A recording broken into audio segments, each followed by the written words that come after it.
ගරු සභාපතිතුමනි 2025 විසර්ජන පනත් කෙටුම්පතෙහි කාරක සභා අවස්ථාවේ අද දින විවාදයට ගෙනෙන අමාත්‍යාංශ හා ඒවා යටතේ ඇති අනෙකුත් දෙපාර්තමේන්තු හා ආයතන වලින් අදාළ අංක 1 2 4 5 6 7 8 9 10 11 13 16 17 18 19 20 21 22 23 24 සහ 25 දරණ වෑශීෂයන්ගෙන් සම්ප්‍රදායනුකූලව එක් එක් වැඩසටහන්හි සියලුම පුනරාවර්තන වියදම් හා මූලධන වියදම් රුපියල් 10කින් කපා හැරිය යුතුයයි මම යෝජනා කරමි.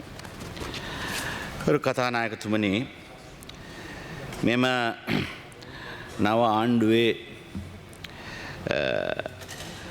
ජනාධිපතිතුමන්ගේ යටතේ පත්වෙන නොයෙකුත් විශේෂයෙන්ම ස්වාධීන ආයතන කීපයක වෑශීර්ෂය ඇතුළු මේ පාර්ලිමේන්තු වෑශීර්ෂය ප්‍රමුඛව නොයෙකුත් වෑශීර්ෂවල විවාදය අද පැවැත්වීමට නියමිතයි. මේ මම මගේ කතාවට ඒමට පෙර දෙවනිවර කිවවීමේදී මේ සභාගර්භය තුළ මීට පෙර සම්ප්‍රදානුකූලව අපි දැක්ක ක්‍රියාදාමයට පටහැනිව මුල් වතාවට මම හිතන්නේ මම අවුරුදු 30ක් පාර්ලිමේන්තුවේ ඉන්නවා. මේ පුරා අවුරුදු 30ක් තිස්සේම දෙවනිවර කියමී විවාදයේදී විශේෂයෙන්ම මුදල් අමාත්‍යතුමා නැත්නම් එතුමාගේ නියෝජ්‍ය අමාත්‍යතුමෙක් තමයි පිළිතුරු කතාව පවත්වන්නේ. යම් හේතුවකින් මුදල් අමාත්‍යතුමා රටෙන් බැහැරව හිටියානම් වෙනත් කාරණාවක යම් බාධාවක් තිබුණා නම් නියෝජ්‍ය ඇමතුමා ඒ කතාව කරනවා. මොකද අපිට ලොකු අසාධාරණයක් මුදල් අමාත්‍යාංශයේ පිළිබඳව තිබුණු ඒ අයවැය පිළිබඳව තිබුණු නොයෙකුත් ප්‍රශ්නවලට පිළිතුරු ලබා දීමේ ඒ කතාව කරේ සභානායකතුමා. සභානායකතුමාට මේ සම්ප්‍රදායට පටහැනි වෙන්න පුළුවන්. ඒකට මම දැන් කාරණා අතු කරන්න මේ මම කියන්නේ දැන් මේක එතුමා සභාව පිනවීමේ නැත්තම් අත්පුඩි ගහ ගැනීමට සම්පූර්ණ දේශපාලන කතාවක් කරා. මේ මගේ කතාවට එමට පෙර කාලීන වැදගත්කමෙන් යුතු විශේෂයෙන්ම ජනාධිපතිතුමාටත් අදාළ වෙන, මොකද ජනාධිපතිතුමාගේ මෙම අයවැය කතාවේදී එතුමා ඒ පූර්විකාවේ කියන දෙයක් මම උපුටා දක්වීමට කටයුතු කරනවා. මෙතන තියෙනවා ජනාධිපතිතුමන් කියනවා මෙහෙම: අනතුරුව ජනවරම් විකෘති කරපු తాවකාලික ආණ්ඩුවක් පිහිටුවනු ලැබුවා. මෙම తాවකාලික රජය දූෂිතයන් ආරක්ෂා කිරීම, දූෂණයේ යෙදීම, මහජන මුදල් නාස්ති කිරීම, ජනතා මර්ධනය පෙර පරිදිම සිදු කළා කියලා කියනවා. ඒ නිසාම සමාජ ආර්ථික හා දේශපාලන පරිවර්තනය සඳහා වූ ජනතා අභිලාෂ ඉටු නැත. 2023 වර්ෂයේ මාර්තු මාසයේ පැවැත්වීම නියමිතව තිබුණු පළාත් පාලන මැතිවරණයේ කල් දැමීම මගින් ජාත්‍යන්තරවාදය පිළිබඳ ජනතාවගේ අභිලාෂයන් බිඳ දැමුවා කියලා කියනවා. විශේෂයෙන්ම ජනතා මර්ධනය පෙර පරිදිම සිදු කළා කියලා කියනවා. ඒ කාරණාවට අදාළව මම අද පත්‍රවල පළවෙලා තියෙන මේ අරගලකරුවන්ගේ ප්‍රශ්නයක් පිළිබඳ. මේ අරගලය පාදක කරගෙන තමයි මේ ආණ්ඩුවත් මේ විශාල ජන ප්‍රසාදයක් ලබාගෙන දැන් පත්වෙලා තිබෙන්නේ. මේ අරගලකරුවන්ගේ විශේෂ ඉල්ලීමක් අද පත්‍රවල පළවෙලා තිබෙනවා ආණ්ඩුවෙන්. මේ පිළිබඳව මම හිතන්නේ ජනාධිපතිතුමාත් සභානායකතුමා අනිකුත් අයත් මේට කලින් පොරොන්දු දීලා තියෙනවා. විශේෂයෙන්ම මෙහෙම කියනවා මේකේ. මේ බලන්න, the politicized and arbitrary actions of the police were unmistakably retaliatory. The laws deployed for the above arrests were the Penal Code, the Police Ordinance, the Offences Against Public Property Act, Antiquities Ordinance, the Public Security Ordinance, the Judicature Act, National Thoroughfares Act, Prevention of Terrorism Act, and Computer Crimes Act. ඉතින් මේ වගේ නොයෙකුත් පනත් පාවිච්චි කරගෙන අරගලකරුවන්ට විශාල ලෙස මේ අර්ධකරුවන් මර්ධනය කිරීම සඳහා නඩු පවරලා තියෙනවා. මෙතන ඉන්නවා ඒ නඩුවේ පෙනී හිටපු නීතිඥවරුත් දැන් සභාවේ ඉන්නවා, අමාත්‍යවරු. දැන් මේක පිළිබඳව වහාම කටයුතු කළ යුතුයි රජය. මේක නීතිපතිතුමාට දැනුම් දෙන්න එක්කෝ මේ නඩු ටික ඉල්ලා ආස් කරගන්න. 3,000-4,000කට වැඩි පිරිස් අහිංසක පිරිස් අරගලය වෙනුවෙන් පාරට බහැලා ඒ සමයේ Tamanට මුණ දෙන්න බැරි පීඩන වලට පිළිතුරක් හැටියට රජයෙන් ඉල්ලා හිටීමට ගිහිල්ලා දැන් උසාවි වල ප්‍රශ්නාදි වෙනවා. ඒ විතරක් නෙවෙයි ගමන් බලපත්‍ර තහනම් විදේශ රැකියාවලට යන්න බෑ.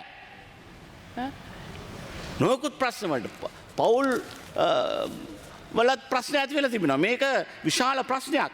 ඒ බැවින් මම ඉල්ලා හිටිනවා වහාම අද පිළිතුරු කතාවේ දිහත් මේක පිළිබඳව යම් ප්‍රකාශයක් කරන්න. මේ අයට යම් සාධාරණයක් ඉටු කරන්න කියලා මම මුලින්ම ඉල්ලා හිටිනවා. ඉතින් එහෙම කියමින් මොකද මේ ඒ වගේම මේ ඒකේ දැන් අද පත්‍රවල ඊයේ පළ වෙලා තිබුණා විශේෂයෙන්ම අපේ විදේශ අමාත්‍යතුමන් ජිනීවාදී කරපු කතාවේ නොයෙකුත් කොටස්. Sri Lanka legislature most inclusive to date. Now සභානායකතුමා දන්නවා මේක ඉන්ක්ලූසිව්ද නැද්ද කියන එක. විපක්ෂය ගැන කතා කරා නම් ඒ ඉන්ක්ලූසිවිටි ගැන අපි නිතරම ඉල්ලන කාරණාවක් තමයි විශේෂයෙන්ම අද 11 වෙනකොට ඔබතුමා නැවත වාරයක් ඇඳවලා තියෙනවා මේ බිස්නස් කමිටි එක. බිස්නස් කමිටි එකේ අපේ පක්ෂ නායකවරු කීප දෙනෙකුට එතන ලබා දෙන ඉඩම් අහිමි වෙලා තිබෙනවා. ඕමනාවෙන්ම අහිමි කරලා තියෙනවා කියලා මම කියනවා. සභානායකතුමා ඊයේ මම මේ ඡන්දෙ දීමට පෙර කියපු කතාවක් උපුටගෙන එතුමා කේන්තියෙන් නැගිටගෙන ගියා. ඕගොල්ලන්ට දෙන්නේ නැහැ කියලා. ඉතින් මේ වගේ ඒකාධිකාරීව කටයුතු කරන්න එපා. මම ඊටාම බැගෑපත්ව ඉල්ලා හිටිනවා. මම සාවද්‍ය ප්‍රචාරණය කරනවා නම් මම අද පාර්ලිමේන්තුවේ කියනවා ගියවර ආරක්ෂක අමාත්‍යාංශයේ කන්සල්ටන්ටි කමිටි මීටින් එකට ජනාධිපතිතුමා පැමිණෙනකොටම මම කියන්නම් මේක පොඩ්ඩක් අහන්න මේක අහලා ගරු සභානායකතුමා මම මොකද්ද තර්ජනාත්මකව කිව්වා කියලා අන්න ඒක බොරුවක් එක්ක ඔබතුමා අයින් කරගන්න නැත්නම් ඔබතුමාගේ ඉල්ලා සිටිනවා සොයා බලා ඉවත් කරන්න මම ඒ ගැන සොයා බලා තිබුණා නම් ඉවත් කරන්න මම එක දෙයක් කියන්නම් මම ජනාධිපතිතුමන් ආරක්ෂක අමාත්‍යාංශයේ කන්සල්ටි කමිටි මීටිං එකට ආපු වෙලේ වාඩි වී හිටපු මම එතුමාව මාව හරස් කරලා යද්දී ජනාධිපතිතුමා මගේ ළඟට ඇවිල්ලා මට පොරොන්දු වෙලා ගියා අන්න රවුෆ් ඔබතුමා මේ ඉල්ලුම් පරිදි අපි බිස්නස් කමිටි එක ඔබතුමා එකතු කරන්න අපි තීරණය කරලා තියෙනවා කියලා ගියා ජනාධිපතිතුමන් අහන්න ගිහිල්ලා හරි කියාට පස්සේ ඔබතුමන් තනි මතයට ජනාධිපතිතුමා මට කියපු ඒ කාරණාවට විරුද්ධව ඔබතුමා දැන් බිස්නස් කමිටි එකෙන් අපි ඉවත් කිරීමට කටයුතු කරලා තියෙනවා. Order please. ඕන ජනාධිපතිතුමා ගිහිල්ලා අහන්න. Order please. Order please. නියෝජ්‍ය කතානායකතුමා සභාපති මුලසුන්ට පැමිණ ඇත. නෑ එතුමා සාන කම්පියුටර් කලකා බලයි කේන්ති ගන්න එපා. හරි. මේ honorable deputy speaker I am not though I sounded a little too angry. I hope the leader of the house will not take it very personal. In fact, this has affected me because I am a member of parliament who had been in this house for 30 years without a break. And I have 5 members of parliament under my purview. Last time, JVP had just 3 members. But me, as a party leader, having so many years of experience, have been denied my place in the business committee because of this rule that the leader of the house is insisting on. I am only asking that the Prime Minister and the leader of the house, because you are the leader of this chamber, we are all there to critique you in a very responsible manner. But then business committee space for party leaders should not be denied in this fashion. And this is not a good example. I hope the honourable leader of the house will not take it very personal and we will resolve this issue without much difficulty and without causing unnecessary harassment to us leaders in this House. Having said that, may I now come to a very important statement made by the Foreign Minister, because it's the first time in the, before the international community, this government has placed its policies and programs. Particularly, I refer to the statement made by the Foreign Minister before the Human Rights Commission. He says this: the decision of the government to, I would like to say this, the decision of the government to dispatch a ministerial delegation to Geneva to engage with the Human Rights Council, its membership and the Office of the High Commissioner must be welcome. What is more positive is, unlike the abrasive and ill-considered statement made by the previous governments in 2020, 2021, 2022 and 2024, the statement by the Minister Vijitha Herath has refrained from directly reiterating Sri Lanka's withdrawal from the HRC processes, in particular its resolutions. Rather, it spoke about engaging with the Council and taking actions to make progress in the human rights arena, supplemented by technical assistance upon request from the Office of the High Commissioner for Human Rights. Now, this is, I'm praising you. This is a good thing. Engage with the Human Rights Council, unlike the previous government, which disengaged, which refused to abide by the Human Rights Council's directives or requirements. It's not a very strict procedure. There is a way in which the Human Rights Council functions. There are periodic peer reviews by other nations interested in maintaining the human rights standards in this country.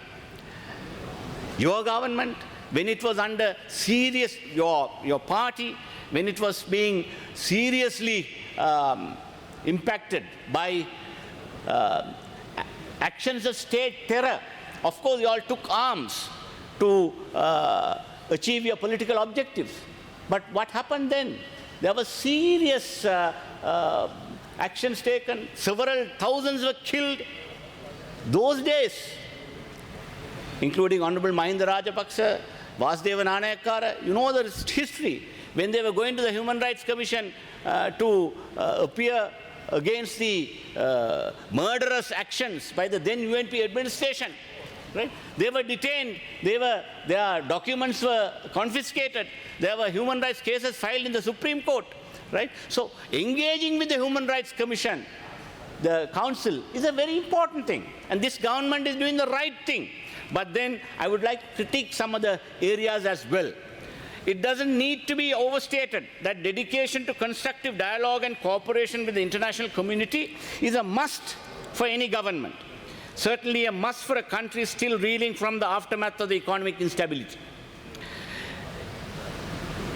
To impress the human rights community with the recent efforts towards reconciliation, including infrastructure development in the northern province and consideration of recruitment of Tamil-speaking youth to join the police service, and budgetary proposal to make significant financial allocations for upgrading libraries, including the historical Jaffna Library. These are all symbolic issues, Madam Prime Minister. Yeah. You have to go beyond symbolism. These are things that the previous governments too talked about. But then in action, you have to prove that you are not going to be partial in your attitude. You would try to be inclusive in your approach. That has been proven by your conduct, just not simply the symbolic actions. The government has often declared that efforts would continue towards people-led and people-centric national transformation under President's stewardship. There are significant deviations from promises made in the manifesto as well as the speeches of government leaders during and after the elections. Now, people-led and people-centered, these words are in the context of envisaged national transformation. It would do well not to play them too much in the international arena, since in the absence of definitive and well-meaning action, they may risk falling into the category of much discredited homegrown solution. Now, this was a term used by the previous administrations. No, we will solve the human rights issues with our own homegrown solutions. Now, I can see this government too is slowly moving towards certain attitudes which some elements in the bureaucracy, some elements in the establishment are trying to misdirect you, give you wrong advice, and trying to bring this nationalistic, high-sounding words, and then trying to say you have to be very patriotic. In the name of patriotism, sometimes genuine reconciliation is denied. Right? Please don't go down that path. Don't go down that path. You have taken the right decision to abide by the Human Rights Council's recommendations and have to engage with them. But then in engaging, you have to be more realistic. The Honorable Minister of Foreign Affairs in his Geneva statement has mentioned about strengthening domestic institutions, like the Office of Missing Persons, the Office of Reparations, and the Office for National Unity and Reconciliation, as well as establishing a Truth and Reconciliation Commission.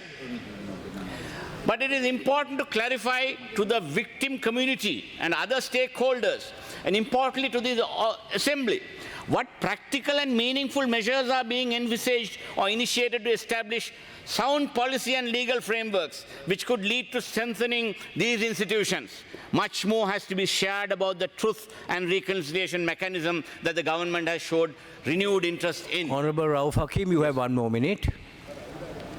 Mr. Deputy Speaker, most of my time has been taken by unnecessary crosstalk, but yet let me, of course, since time is limited, let me come to this. Now this government talked about Honourable Prime Minister. I saw the Honourable the Foreign Minister had said a few days ago, I read somewhere, that they are talking about drafting a new constitution and putting it to referendum. Right? You all are given an election promise about a new constitution.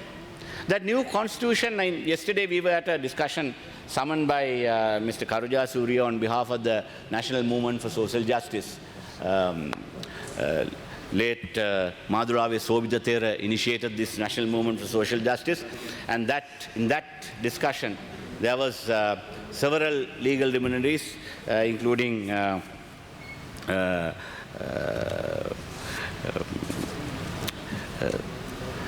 even President Chandrika Kumaratunga also participated in this.